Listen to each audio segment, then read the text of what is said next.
Hi, so we're gonna do just a straightforward Mopar Hurst 4-speed original body assembly. So you wanna make sure you have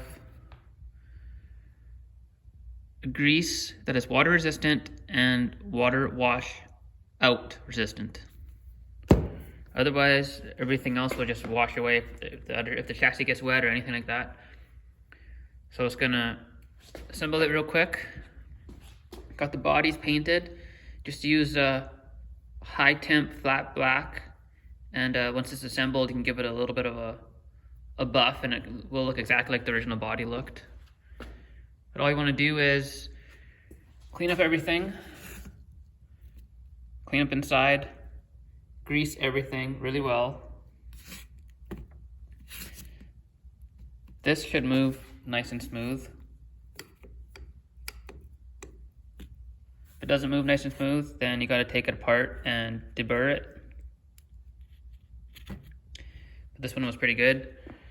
Got all the parts coated, and so now you just want to grease it first, and then you're going to install your first shim.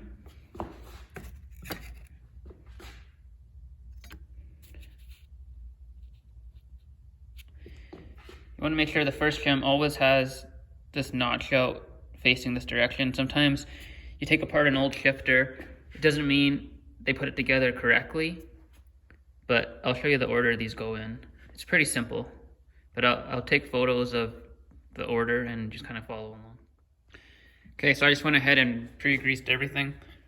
Greased the body, greased all the shims, all the levers, and just throw it together real quick.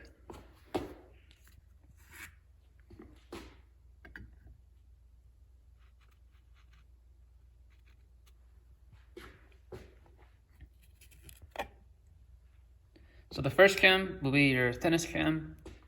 Second shim will be your thickest shim.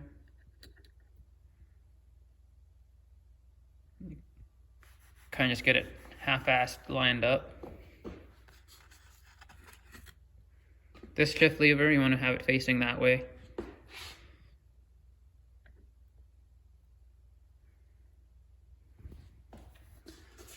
So it should look like that. There is no shim in between these ones.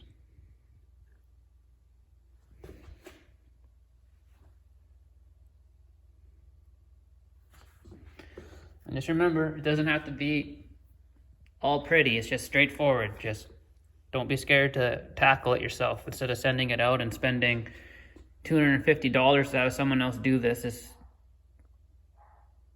really doesn't make any sense. Okay, so I wanted to show you this first. So this shim here, or I'm not sure what they call it exactly, but this has a curve in it. So you want to make sure there's it's hard to focus, but that curve lines up with the plunger.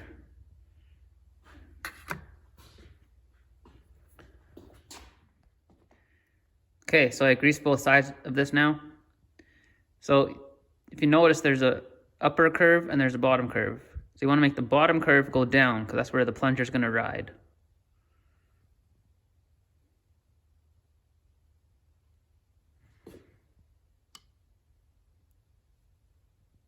Just like that. And you're going to set up the body into a vise, and then we're going to so just like that, put the body in the vise, drop it in, get something to line up the holes where the pin's gonna go. And then I always put a screwdriver here because it helps line it up too, so it stays in place. Now we're just gonna put this in, slide her in, and pull out the punch. Okay, got that slid in. It's all lined up now. Now it's gonna put this plate in. And it's pretty straightforward. So you're just going to, as you're pushing it down, you just take a screwdriver right beside it, pry out a little bit, and it will just drop right in. So I kind of just got it started real quick. It's as simple as putting a screwdriver right here, pushing it, and pushing down.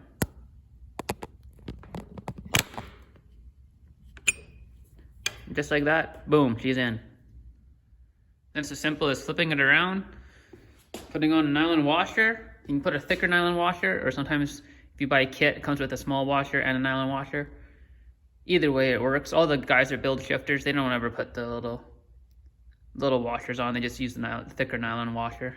It always gets the job done, so. Then you're gonna put on your bridge plate.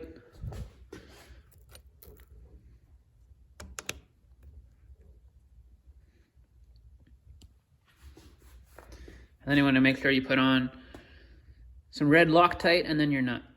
Okay, so got the body all cleaned up. Like I said, to give it a quick buff, you know, like with some turtle wax or something, and the finish ended up looking like pretty much just like factory. Threw some bolts in it just to hold the body together. And now I'm gonna install the dust shield on the bottom. Okay, so I installed the dust shield there. Now we'll just install the shifter, and it all looks pretty good. Just like that, she's a done deal. Everything moves nicely. Reverse pops in, pops out. Spring is nice. It springs back. It doesn't, it's not holding in place. Should be good to go. Thanks for watching. Just remember, it doesn't have to be amazingly pretty or nothing like that. Like, don't be scared to tackle anything, just do it. If they can do it, you can do it. You know, the body color looks pretty good. If you want to do a restoration quality, you know, you might take more time, but for the most part, these shifters are really straightforward. You know, if there's wear in the parts, everything, you can buy everything. You can buy new shims, you can buy new plates. Everything is available. All right, see ya.